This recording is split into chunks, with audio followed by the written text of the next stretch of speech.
ఆయన నడిచిన మార్గం నడిస్తే చాలు, ఎలాంటి సమస్యలు లేవు.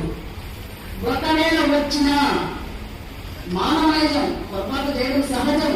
ఎందుకంటే కృష్ణుడే చెప్పాడు, నువ్వు చేసే పని చేయవేయా, నేను ఉన్నాను కదా పనికి వాసించుకున్నాడు. కాబట్టి ఇప్పుడు ఏం చేయాలి? ఈ నమ్మకం అర్థం ఏం చేస్తుంది? ఈ ధర్మాన్ని రక్షించుకుంటూ వస్తున్నటువంటి సమస్యలు అక్కడ బట్టకు పాడబోతుంది. ఆ సమస్య కూడా మనం ఇలా ఉండాలని చెప్పి దాన్ని కూడా జాగ్రత్తగా రమ్మని దాన్ని చూపించాడు. అందుకే నానాటి వరకు నాకు ఎందుకు నాటకానికి అన్నాడు ఆయన.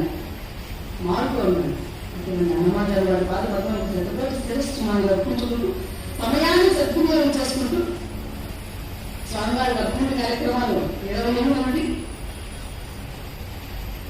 1వ తారీఖు వరకు కార్యక్రమాలు ఉంటాయి. కాబట్టి ఈ కార్యక్రమాలన్నీ కూడా భక్తులు జయప్రదం చేసి మన అన్నమాచార కళామండలిలో కార్యక్రమాలన్నీ ఉంటాయి. ఇక్కడే కాదు పాలపాకలో